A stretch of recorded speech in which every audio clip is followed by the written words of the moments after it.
House lawmakers narrowly defeated a proposal this week that would have banned federal immigration agents from wearing face masks while carrying out official duties in Vermont.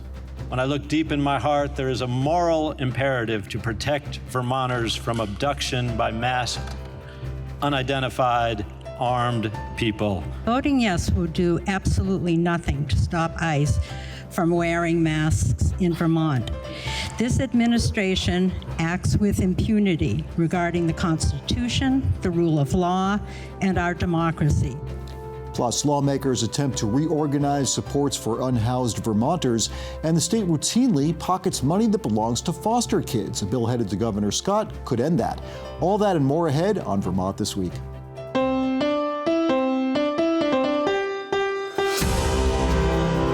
From the Vermont Public Studio in Winooski, this is Vermont This Week. Made possible in part by the Lintelak Foundation and Milne Travel. Here's Moderator Mitch Wertlieb. Thanks for joining us. I'm Mitch Wertlieb. It's Friday, May 22nd. And with us on the panel today, we have Carly Berlin from Vermont Public and VTDigger. And joining us remotely today, Lola Duffort from Vermont Public and Calvin Cutler from WCAX. Thank you all so much for being here. And yes, Carly and I are a little bit lonely without you, Lola and Calvin, right here in the studio with us, but we are so grateful that you're there virtually. And, you know, we should emphasize that you're in Montpelier because so much is going on at the State House right now. And a lot of what we're going to talk about on the show today, you know, there could be some movement on some of these stories. At the time we're going to tape, we're going to bring you the most up-to-date information we have. But again, things could change even by the time we get done with this program today. I want to start by asking about a bill that the House lawmakers abandoned. They kind of rejiggered it, actually, and now it's going to go on to the Senate. This has to do with unmasking ICE agents, federal immigration agents in Vermont. There was a great debate about this at the State House. Lola, where did the two sides come down on this, and why did the House basically abandon this bill, at least in its original form? Yeah, so the Senate passed legislation that would have required all law enforcement in Vermont to basically identify themselves, right, and not say wear masks. There have always been concerns about whether or not Vermont could do this when it comes to federal law enforcement officials, right? Because the federal government supersedes the state. But the Senate had received, you know, some advice from legal experts saying, we think you can try this. By the time this legislation hit the House, though, another court had weighed in and said, we really do not think that states can do this because other blue states are also attempting similar measures.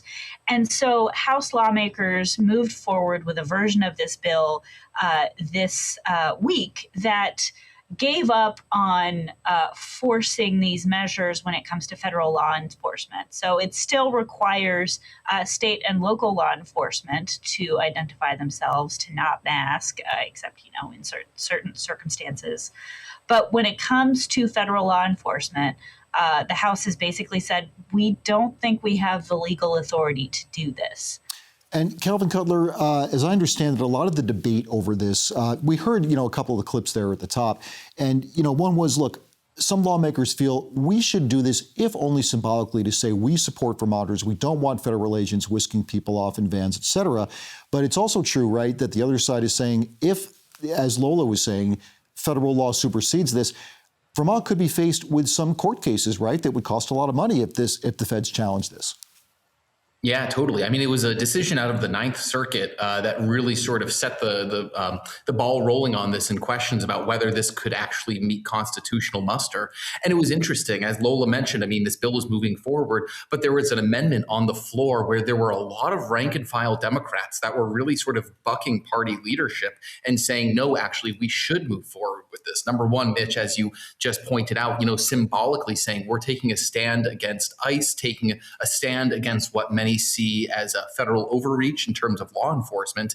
And the other argument was there's been plenty of laws that have been passed here at the State House where we knew that we were potentially going to face litigation from the federal government or from outside groups or others. And that's never stopped us before. And so there were quite a few rank and file Democrats that really sort of rallied around this amendment. I think the final vote was 66 or 68. So it did not pass. But certainly, though, this is a lot of people feel very strongly about this, and this has been one of those long simmering sort of undertones to this legislative session as to how Vermont will approach sort of what some see as federal overreach and the presence of ICE and sort of the fallout of the March 11th incident. But I will say, I mean, this is one of about 3 or 4 instances in recent weeks where we are seeing, party rank and file Democrats sort of go against leadership as well. I'm thinking a few weeks ago with that debate about the wealth tax as well. So there definitely have been several instances this session where there's been issues that leadership has said, here's where we are and how you should be voting. But there are some within the rank and file that are actively going against that because of their values, or they want to send a message, or et cetera. So it is really interesting. Now, there is another bill, Calvin, that is heading to the governor's desk. This has to do with certain locations that ICE can and cannot perform functions. What's the status of that bill, and does that have maybe a better chance? Yeah, so this one would basically bar civil immigration officials from conducting business and conducting civil arrests in place-sensitive areas like schools, hospitals, churches, et cetera, courthouses. And it also would bar, if you're on the way to those locations, if you're on the way to the hospital or on the way to school, you would also, in theory, be protected. I believe the Senate has to give one more vote on this, and then it will go to the governor. We don't exactly know how Scott will act on this as of yet, but I mean, it is interesting, actually. Just this week, there was a instance where there was somebody, a worker at CVMC, who was detained by immigration officials. This bill, though, it would cover for schools and for courthouses if you're on the way. But if you're on the way to a hospital, it would not cover that. So this is on the way to Governor Phil Scott. And again, this is another one of those instances where, lawmakers saw, people being detained. I think there were some, up in Enosburg. There was one on a farm in Franklin County. There's been a number of instances where people have been sort of picked up on the way or coming to and from places. So this is just one more way that the legislature is trying to wrap their arms around it. Again, we'll see where this goes and sort of what the legal liability or path forward, if you will, is for this bill. But it is on the way to Governor Scott. It's going to be very interesting to see. Thank you for the update on that, Calvin. Carly Berlin, I want to turn to you now on this story. This is fascinating because you've been reporting on this for so long now, and the Senate has now advanced a bill that really reorganizes the supports for Vermont's unhoused population. What can you tell us about this bill, what it does with things like motel voucher programs, some of the criticism and some of the praise also the bill is getting? So, like you said, this bill would restructure Vermont's response to homelessness in state government. It's trying to continue to pare back the use of motels as shelter while bulking up the rest of the shelter system.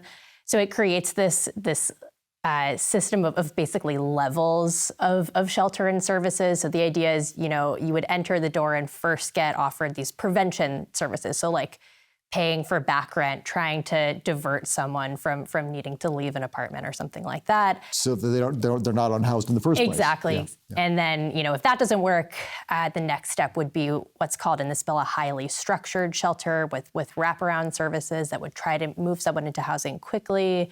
If that setting doesn't work, someone would be, offered a place in a low barrier shelter, which is typically a place that has relaxed rules around sobriety.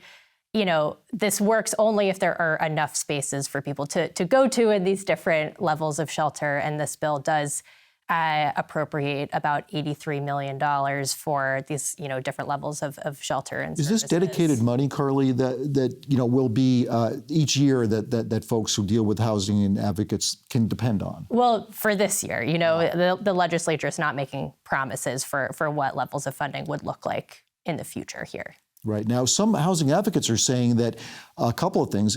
As you said, a lot of money this year, but they're saying not enough. And not only that, as we're scaling back the motel voucher program, which we know, and you've told us before, Governor Scott is not a fan of, he likes that part, scaling that back. But advocates are saying it's a mistake to scale back some of those motel room availabilities when we don't have the infrastructure in place now to house some folks. Is that one of the criticisms of this bill? That's right. And I mean, this has been a concern for years after, the federal pandemic era cash for standing up motel rooms as shelter ran out a couple years ago. Advocates have always been concerned that, if we scale back this program too quickly without first having other shelter or housing options for people to move into, we're simply going to end up with more unsheltered homelessness. We have seen unsheltered homelessness rise in the last few years as that scale back has played out. So we're seeing, another step here to try to minimize the use of motels and try to, bulk up the rest of this system. But, another criticism here is that this bill doesn't lay out more of the, options for people leaving homelessness, leaving shelters, to be able to enter low-income housing. We've seen this retreat of federal housing vouchers that are this ticket out of homelessness for a lot of people to help pay the rent. So there's this real sort of bottleneck already happening in this system. And there's worry here from advocates who work with unhoused Vermonters that we're simply not seeing enough, opportunities to leave this system. Yeah, one advocate you quoted in your article said this is just a rearranging of the deck chairs. It's a pretty stark statement. Calvin Cutler, let me ask you, what does Governor Phil Scott think about what he's seen of this, at least Senate advancement of this bill so far? Because he does like the scaling back of the motel voucher program. I think he's like some of the streamlining that this bill would do, but what do we think about his chances of signing it? Yeah, I mean, it's interesting. This was a bipartisan bill, really started in the House Human Services Committee earlier this year. And so far, I mean, the governor really hasn't tipped his hand on, how exactly he feels about it, and hasn't been particularly outspoken. As we know, the governor is really opposed to using hotels, but you can't, to Carly's point, I mean, you can't just end them and pull the rug out from underneath people. So this does move forward in winding down those hotel rooms. I've been told by some of Scott's Republican allies that this could earn his signature, and it also is, I believe, $2 million less than H91 was last year, and that also, not to relitigate ancient history, but that one had a much different structure where we were leaning on community action service providers or community action agencies to do the lump of this, to do most of this work. But to Carly's point, these would be done by local community agencies. And so the work would be a little bit more spread out. So I'm not hearing a lot of concern from the Scott administration. And certainly it is significant that this does spend less. So I think this could be one of those bills that does get the governor's signature. At least that's what I'm hearing from some of his Republican allies.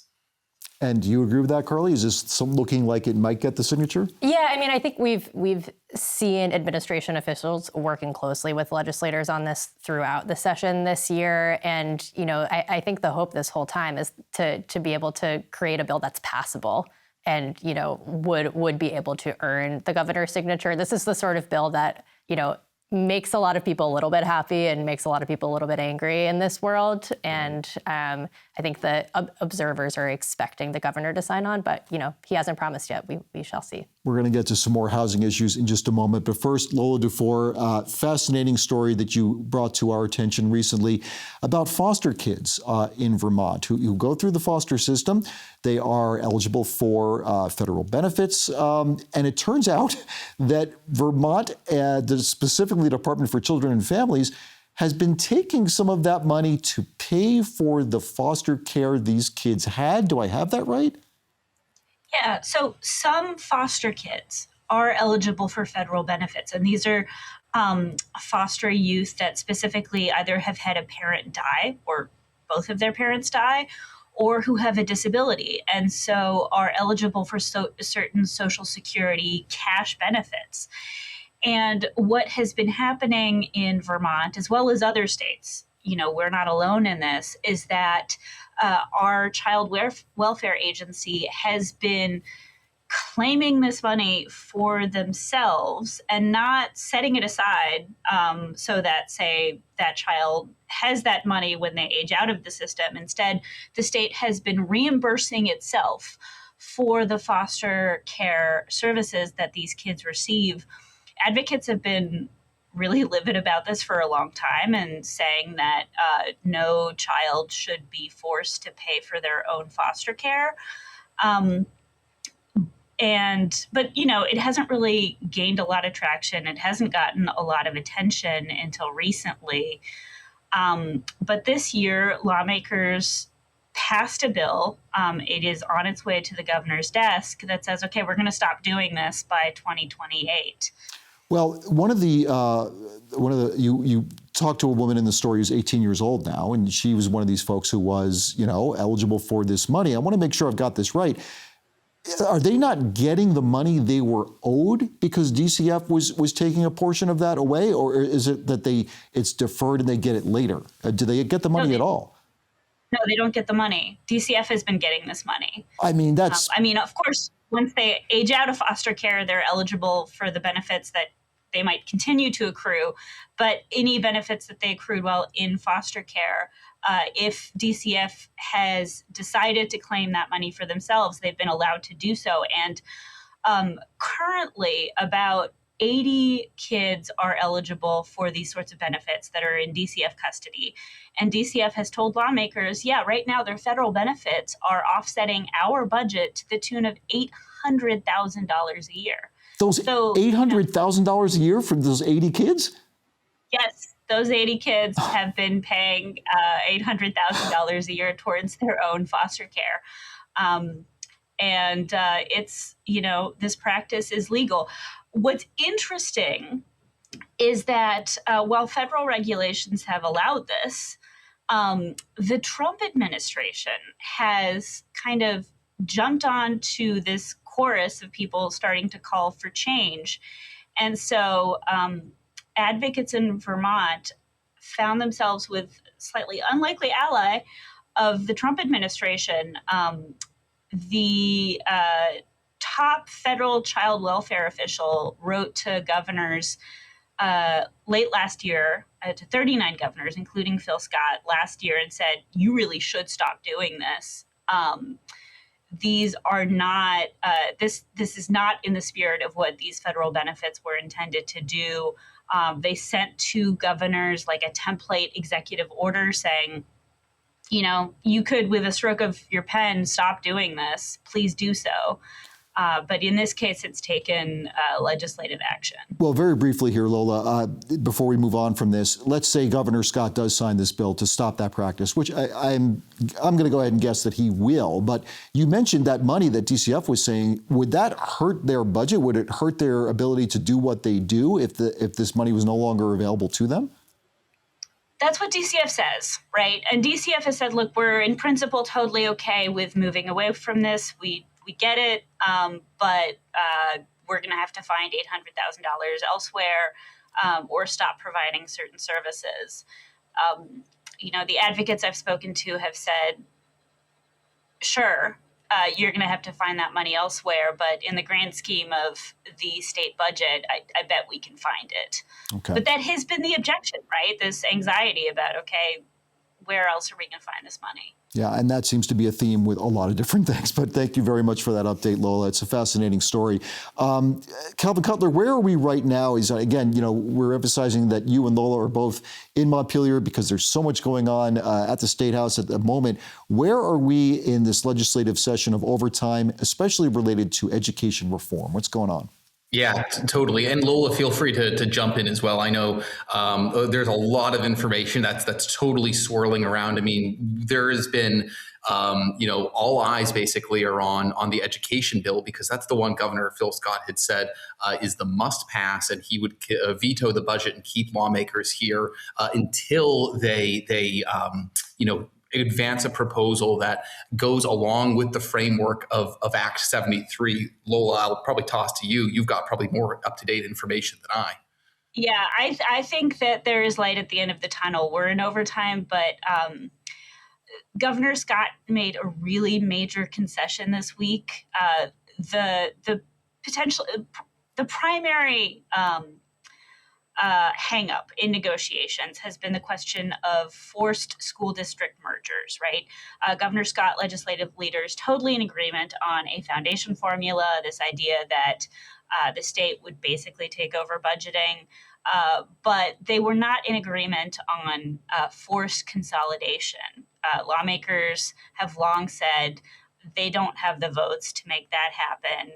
And this week, Governor Scott said, okay, we can go forward with voluntary mergers so long as we stick to the foundation formula. I'm not ready to say there is a deal. We're definitely out of here because a lot of things can change. There are still some important matters to negotiate. So we are not out of here, but the primary sticking point is no longer in play. And so I am optimistic that we are nearing the end. And I'll say too, I mean, there's still a few outstanding questions. I mean, like the education bill was the domino, right? Once that domino falls, then the rest of them start to fall. One of them being the yield bill. What will the House and the Senate and the governor do about, the property tax buy down? What's that going to look like? I can imagine that they'd land somewhere closer to what the governor and what the Senate would like, buying down to about 3 or 4%, as opposed to what the House wanted. So, there's these must-pass bills, and you can really feel the energy in the building is starting to turn. And certainly, it's an election year, and I've been seeing more sort of political operatives and campaign managers, around the building this week, kind of looking at their watch, like, guys, it's time. We got to go. So I think, certainly there is a public and also just internal pressure to move this along. Really appreciate the updates on that. That is a big concession from the governor because he was pretty adamant before about the mandatory mergers, and dropping that is a big deal. Carly Berlin, another big deal has to do with housing. Education is huge. Housing is huge. Apparently, Governor Scott was very upset because he had found out that some changes that had been made to wetlands protections were kind of off the board. Originally, the Agency of Natural Resources had said, actually the Attorney General had said, you can't do that. ANC had some rules. They went back, and then the legislature ruled against the governor. So I know it's very convoluted what I've said here, but give us an update on these wetland rules changes the governor wanted and why he's frustrated now. Yeah, a little bit of an arcane process here, for sure. So this fight around wetlands rules all started back in September last year when the governor issued an executive order that did a whole bunch of things to try and hasten housing production, one of those being to try and loosen rules for building housing near wetlands. Then the Attorney General issued that opinion that you mentioned, saying, if you want to do this, you should probably go through this formal rulemaking process. The governor was getting a lot of flack for, overstepping his executive authority by issuing this order while lawmakers were not in session. That rulemaking process happens. That rule goes before this legislative oversight committee. And then this week, that committee said, we reject this rule. We don't like it. This goes against legislative intent to try and protect and even increase the number of, wetland area we have in the state.